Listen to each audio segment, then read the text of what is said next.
안녕하세요, 여러분. 참 힘든 목요일입니다. 자, 오늘은 코스피와 코스닥이 디커플링이 되면서 마무리가 되었습니다. 코스피는 0.79% 하락한 반면 코스닥은 플러스 0.96% 상승으로 마무리가 되었습니다. 자, 어제는 유럽과 미국 증시가 급락으로 마무리가 되었습니다. 다우는 3.43% 하락으로 마감이 되었고 나스닥은 무려 3.73% 하락으로 마무리가 되었습니다. 유럽들은 대부분 2%에서 4%대 급락이 나왔고 이렇게 전 세계 증시가 급락이 나온 이유는 유럽의 프랑스와 독일이 2차 봉쇄에 들어간다라는 뉴스 덕분에 전 세계 증시가 급락이 나왔죠. 특히 미국의 경우는 하루에 확진자가 8만 명대에 육박하면서 지난 7월 달에 확진자가 가장 많이 증가했을 때와 똑같은 현상이 나오고 있습니다. 자, 그런데 오늘 한국 같은 경우에는 코스피와 코스닥이 유럽과 미국 증시에 비해서 상당히 선방한 모습을 보여주고 있습니다. 물론 이건 우리나라뿐만이 아니라 아시아 증시 대부분은 하락하긴커녕 상하이 종합지수처럼 이렇게 상승한 나라도 적지 않았기 때문이죠.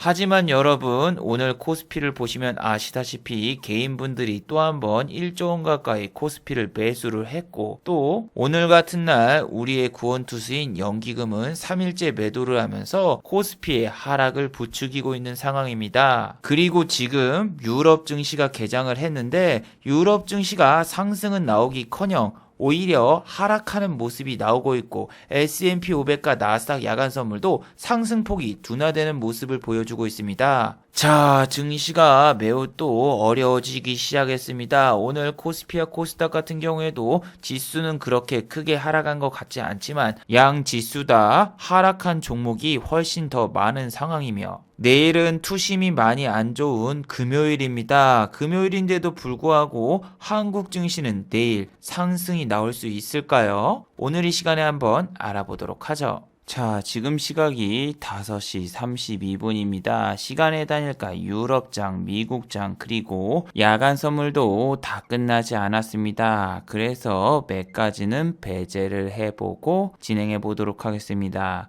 자, 그럼 먼저 해외 시황과 국내 시황 그리고 오늘의 특징주를 한번 살펴보도록 하겠습니다. 자, 그럼 먼저 해외 시황입니다. 자, 먼저 다우지수입니다. 다우는 어제 마이너스 3.43% 하락으로 마감이 되었습니다. 어제는 유럽 증시부터서 심상치 않은 모습을 보였습니다. 유럽 증시가 기본적으로 2%에서 3% 급락이 나오고 그 여파가 다우하고 나스닥에도 미쳤죠. 일단은 유럽 증시가 급락을 했던 이유는 프랑스와 독일이 재봉쇄에 들어간다는 소식 때문이죠. 프랑스 같은 경우에는 지금 유럽에서 가장 많은 확진자가 발생하고 있습니다. 하루 평균 34,000명의 확진자가 발생되고 있고 독일 같은 경우에는 23,000명의 확진자가 나오고 있는 그런 나라인데 그런데 저는 자동차로 유명한 독일이 봉쇄 들어가는 게 아니라 이탈리아가 봉쇄가 들어갈 줄 알았거든요. 그도 그럴 게 독일 같은 경우에는 하루 확진자가 23,000명 정도 나오고 이탈리아 같은 경우에는 평균 확진자가 24,000명대 그리고 사망률이 무려 6.4%예요. 전체 확진자 수 역시 이탈리아가 독일을 뛰어넘는데 독일 같은 경우에는 사망률이 2.1%밖에 안 되고 비교적 이탈리아에 비해서는 선방한 편이에요. 프랑스 같은 경우에는 이미 통금까지 만들어서 새벽에 식당이랑 술집이 영업을 못하고 있거든요.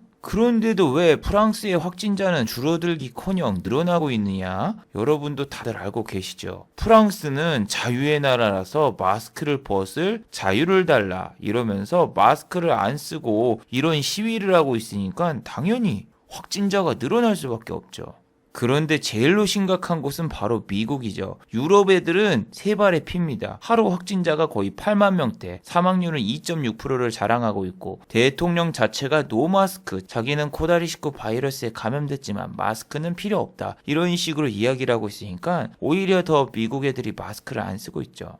그리고 중요한 건 어제 미국의 언택트주마저 급락이 나왔다는 겁니다. 페이스북이라던가 구글 그리고 아마존은 오늘 실적을 발표합니다. 10월 29일 실적을 발표할 예정인데 어제 무려 마이너스 5.51%나 하락을 했고 아마존 같은 경우에도 여기 보시면은 마이너스 3.76% 하락을 했고 구글 역시 마이너스 5.51% 하락을 하면서 나스닥의 급락을 이끌었습니다. 나스닥 역시 마이너스 3.73%까지 하락하면서 그냥 전 세계 증시가 급락이 나오더군요. 환율 시장마저 다시 급등하기 시작했습니다. 1120원까지 내려갔던 환율이 지금은 다시 1300원대에 돌입을 했고 유가도 폭락이 나오면서 40불대가 아닌 이제는 36불대까지 다시 하락하고 말았어요. 그리고 어제 미국의 기술주들이 하락한 이유는 바로 이 이유예요. 미국의 상원 청문회에서 여론 조성 문제로 페이스북이랑 상원의 의원들과 격론을 벌인 점 때문에 투심이 악화가 됐고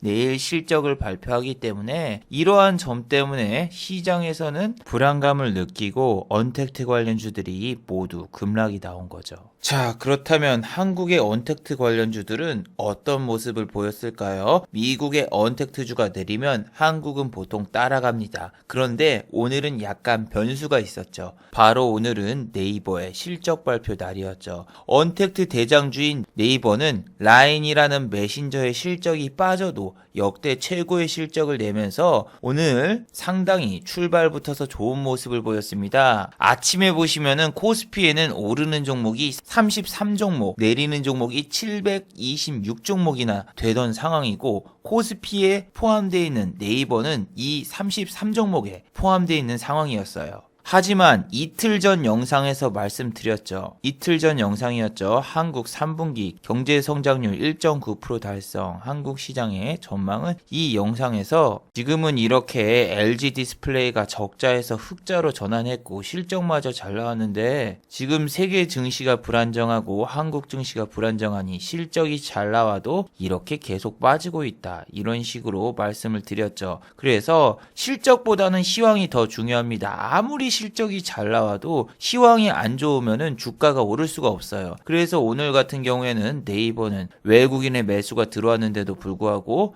개인과 기관의 매도세에 결국 상승을 못하고 보합으로 마무리가 되었어요.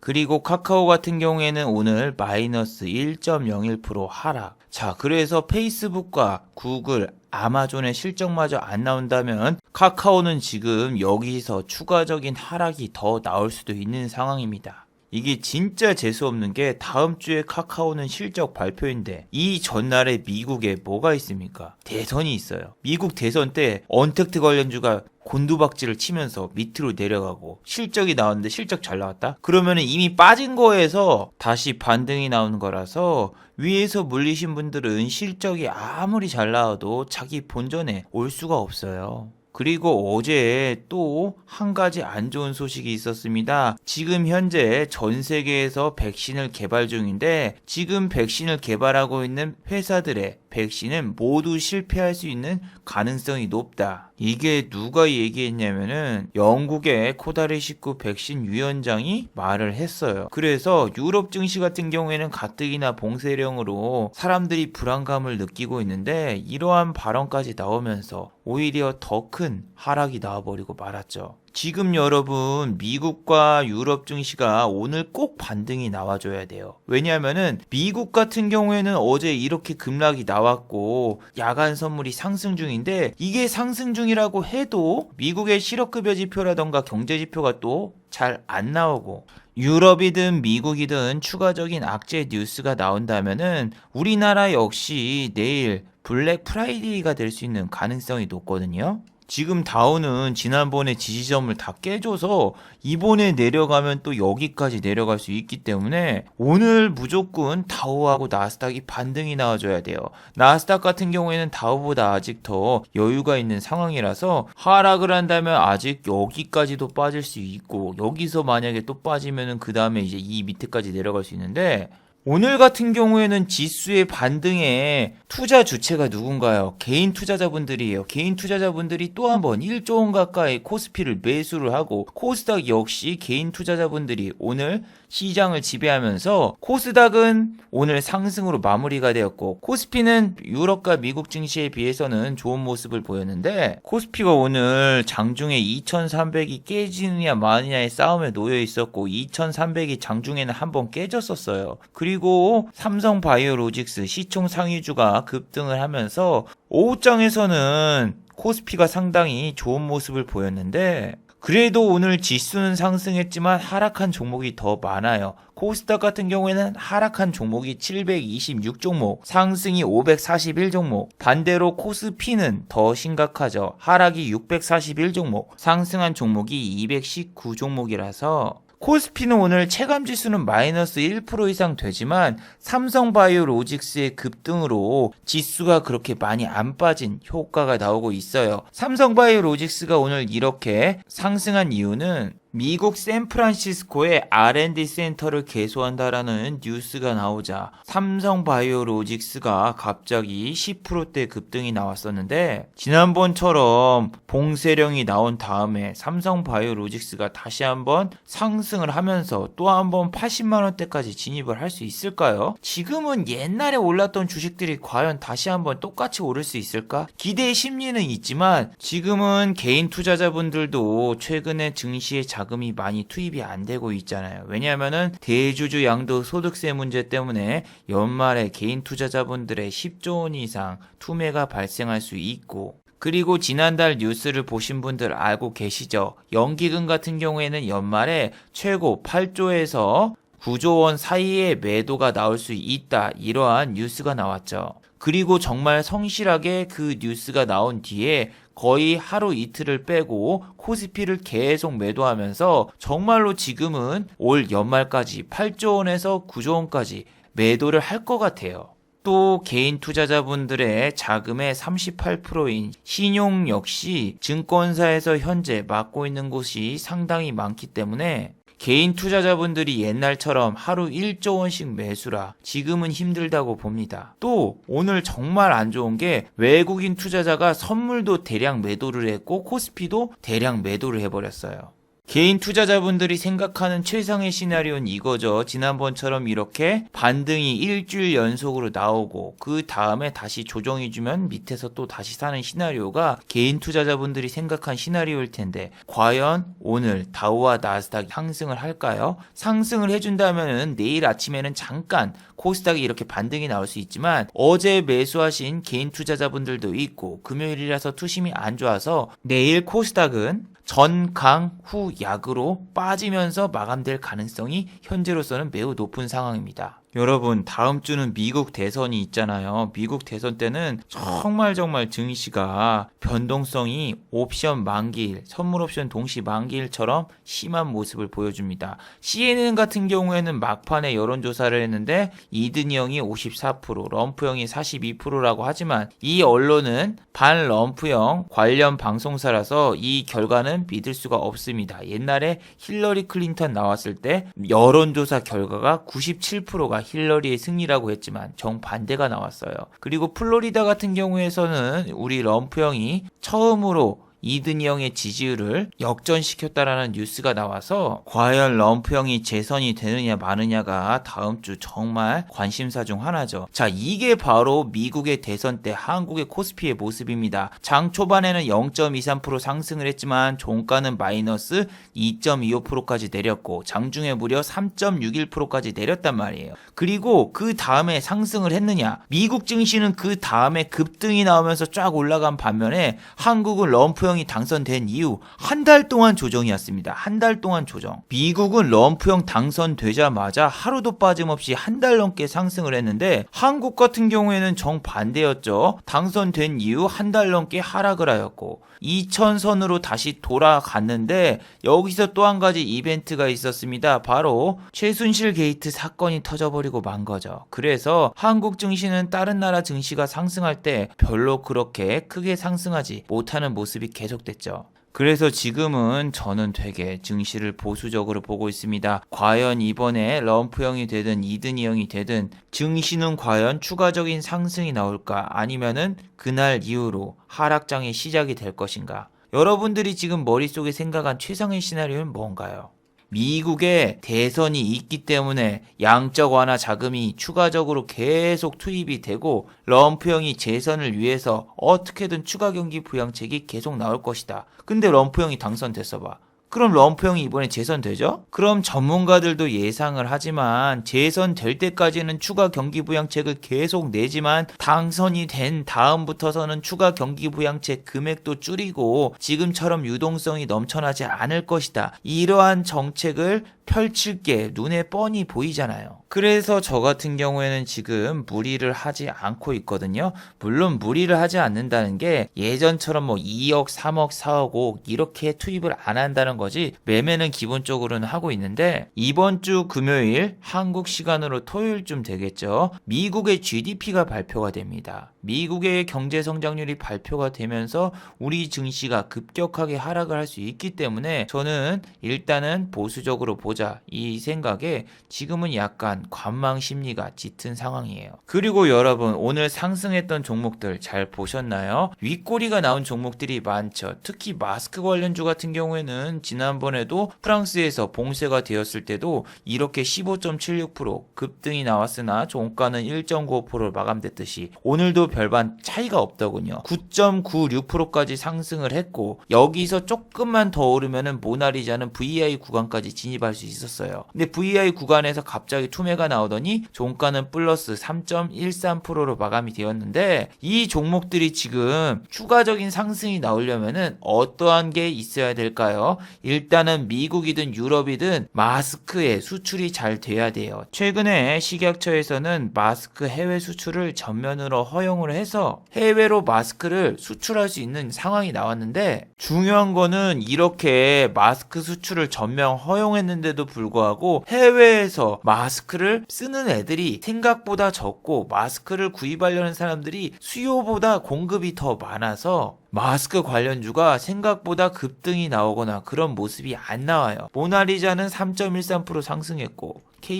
KM 같은 경우에는 4.85%밖에 상승하지 못했어요. 이것도 보시면 아시다시피 VI 바로 직전까지 꼬셔놓고 또 던져버리는 것처럼 지금은 보통 VI를 터치하기 직전까지만 꼬시고 빼버리거나 혹은 VI 찍자마자 빼버리거나 이러한 패턴이 너무 많이 나오니까 VI 구간 진입하기 전에는 물량의 절반 정도라도 매도를 하는 습관을 들이시기 바랍니다. 자, 그리고 여러분 오늘 실적을 발표한 회사가 있었습니다. 바로 아모레퍼시픽인데 아모레퍼시픽 같은 경우에는 전년 동기 대비해서 실적이 47.9% 감소를 했습니다. 매출 역시 마이너스 22.4% 줄어들었고 당기 순이익마저 93.1% 감소가 되었습니다. 자, 한국 같은 경우에는 지금 현재 해외여행이 거의 금지되었다고 보시면 돼요. 한국에 오려면은 비행기가 있어야 되는데 일단은 비행기가 없고 그리고 또 한국에 와도 2주간 격리가 있습니다. 유럽이라던가 미국 같은 경우에는 격리 조치가 현재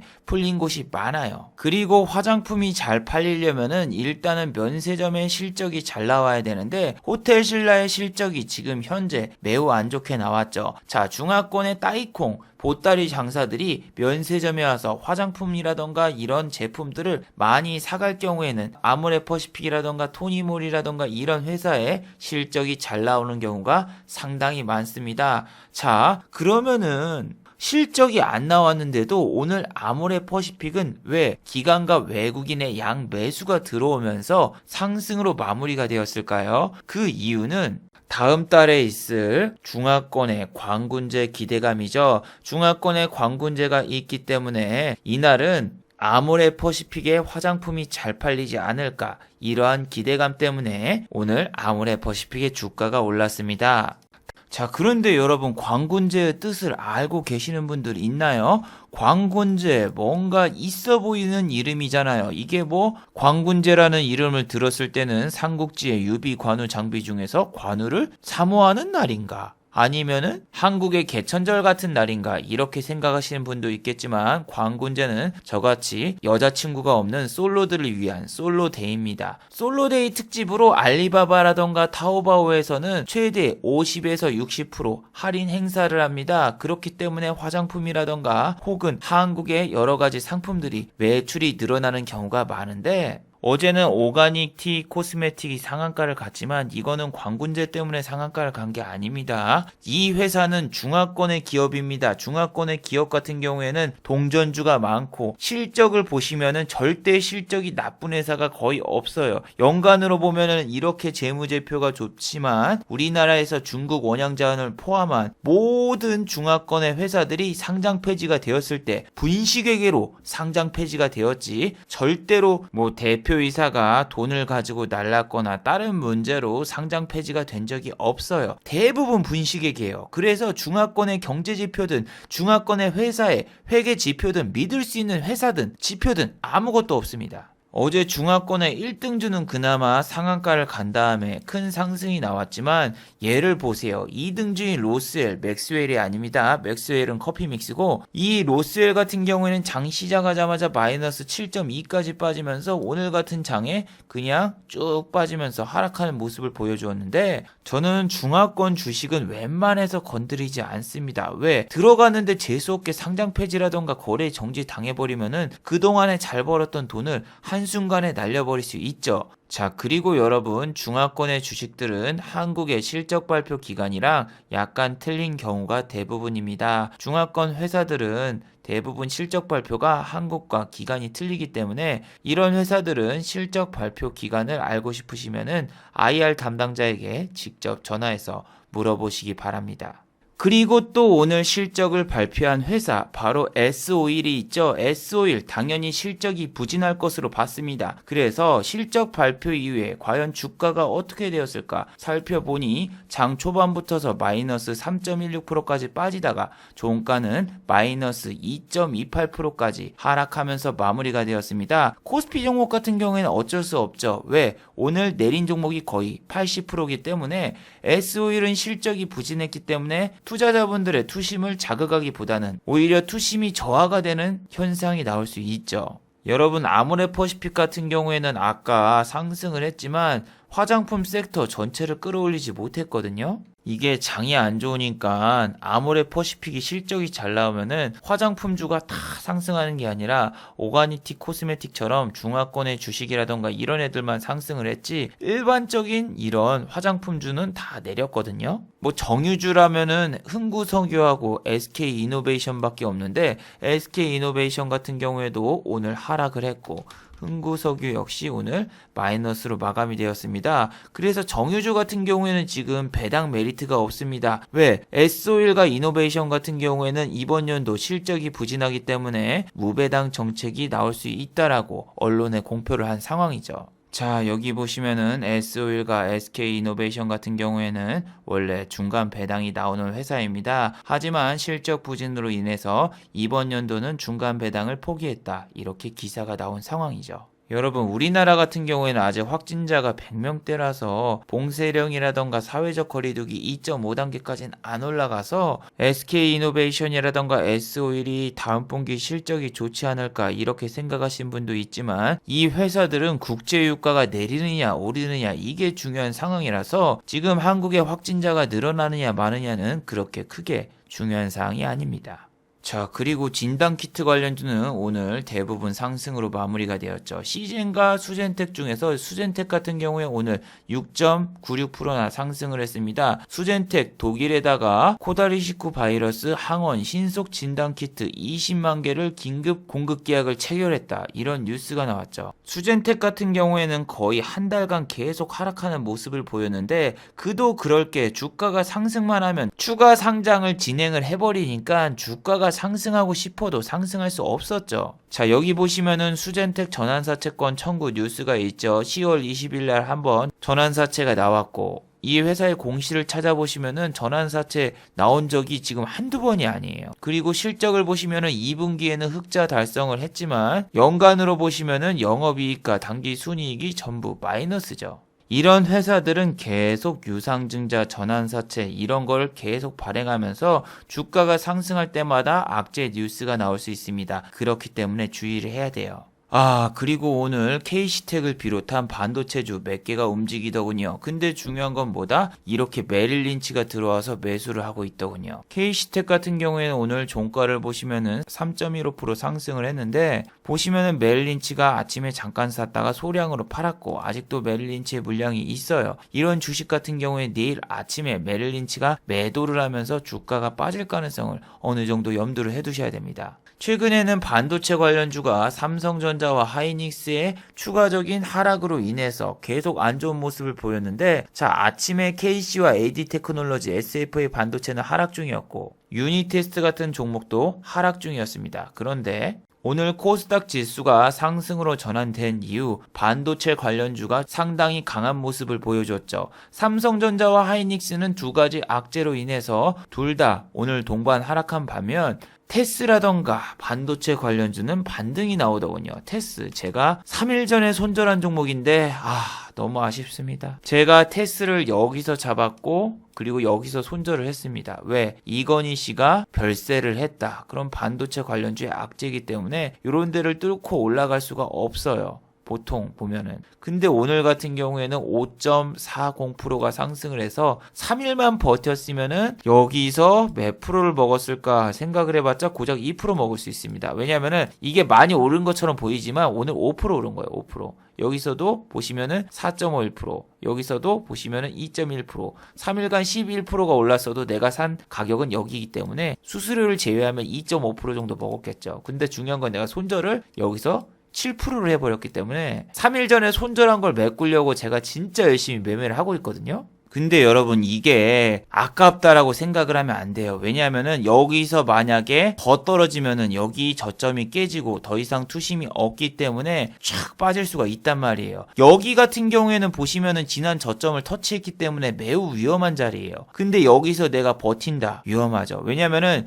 여기까지만 해도 제가 손실이 700만 원입니다. 마이너스 700만 원. 근데 그 다음날 여기까지 빠졌다. 마이너스 1000만 원 찍습니다. 1000만 원 찍는 게 중요한 게 아니라 이 자리가 깨지면은 바로 투매가 나와서 2만원 직행 버스처럼 갈 수 있는 상황이에요. 당시 코스닥 지수 마이너스 3.7%. 이거 어떻게 버텨요? 이걸 버티고 이걸 먹는 게 중요한 게 아니라 3일이면은 마이너스 7% 복구할 수 있습니다. 하루에 2%씩. 지금도 거의 다 복구를 해가는데, 오늘 보시면은 테스 같은 경우에는 기관의 수급이 정말 많이 들어왔죠. 이렇게 많이 들어온 날이 최근에 없어요. 그런데 이 자리에서 기관이 이만큼 매수를 했더라. 물론 매수 주체는 투신입니다. 근데 투신 같은 경우에는 요즘에 반도체든 디스플레이든 들어와서 깔짝깔짝 잠깐 매수하고 바로 도망가는 경향이 있습니다. 인지 디스플레이 같은 경우에도 7월 27일 날 종가를 최고가인 5%로 상승을 만들어 놓더니 그 다음날 아침부터서 바로 매도하면서 한 주도 빠짐없이 다 털고 갔던 게 바로 투신입니다. 그래서 요즘에는 투신이 대량으로 매수를 하면은 그 다음날 다 팔고 튀는 경향이 많아요. 마치 금융투자처럼.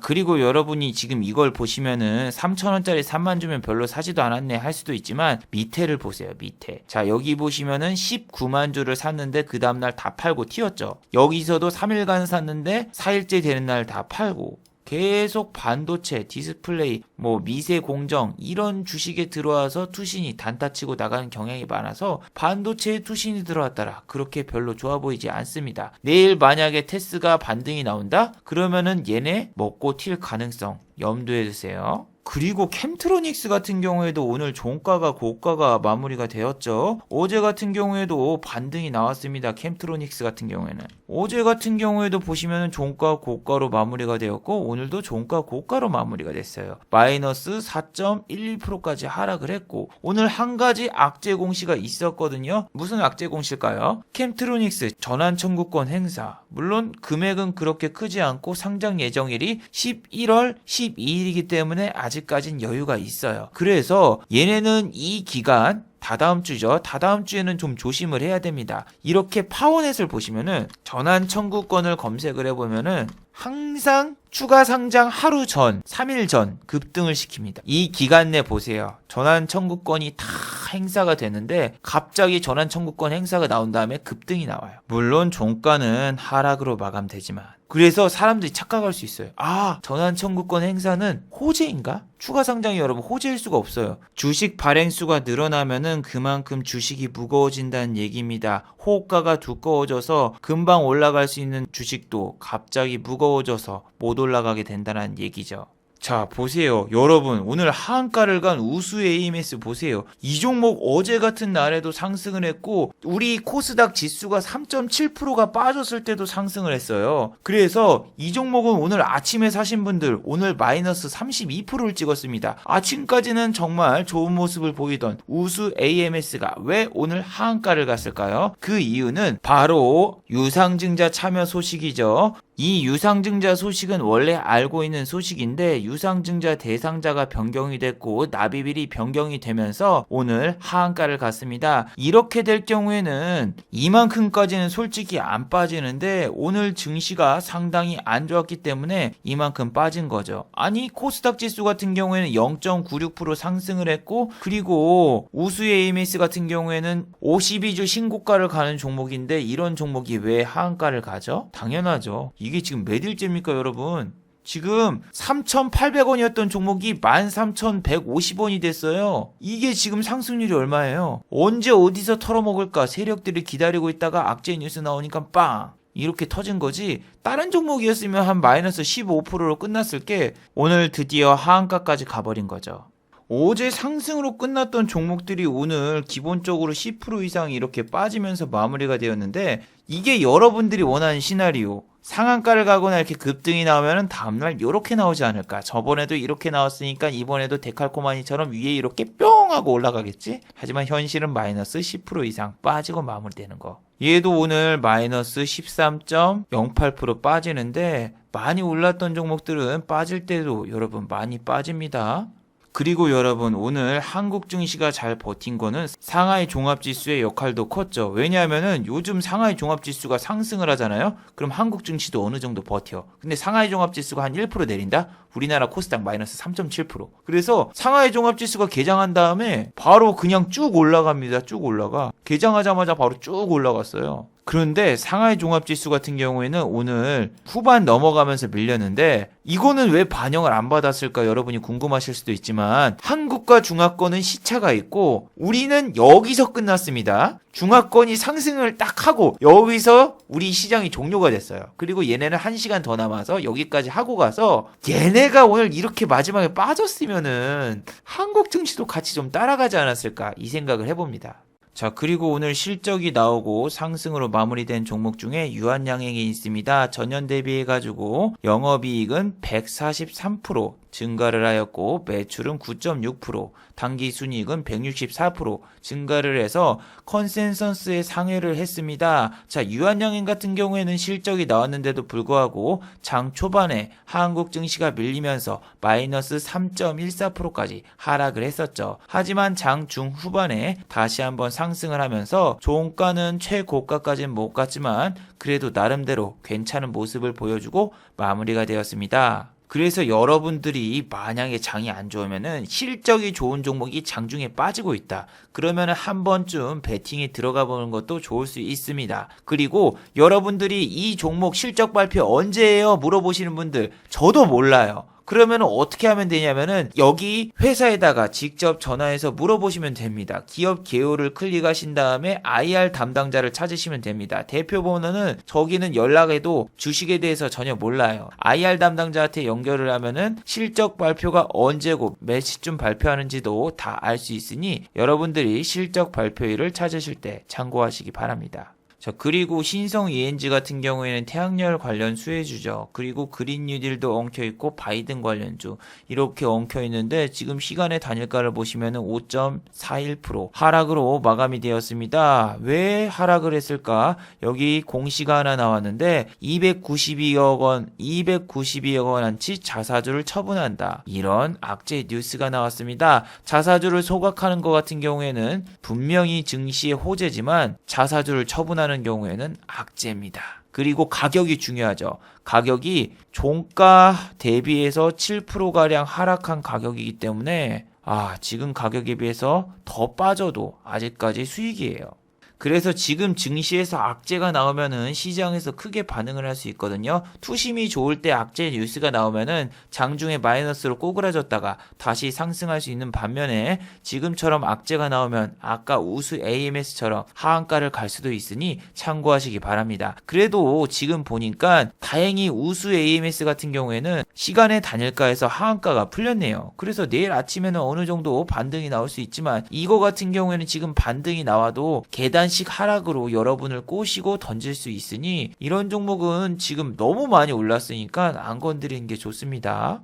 자, 마지막으로 한번 정리해 보도록 하겠습니다. 1번, 독일과 프랑스는 2차 봉쇄가 개시가 되었습니다. 지난달 프랑스는 통금 시간을 만들어 확진자를 줄여보려고 애를 썼지만 오히려 확진자가 줄어들지 않자 다음 달부터 다시 봉쇄에 들어가기로 결정을 했죠. 이번에는 기간도 정해놓지 않은 만큼 확진자가 줄어들 때까지 계속 진행될 것으로 보이는데 독일과 프랑스뿐만이 아니라 이탈리아와 스위스 등 주변 국가들도 봉쇄에 들어간다면 이거는 추가적인 투매가 나올 수 있고 증시에 큰 악재가 될 수 있습니다. 이 점 주의하시기 바랍니다. 자, 두 번째, 미국 증시와 유럽 증시는 오늘이 제일로 중요해요. 오늘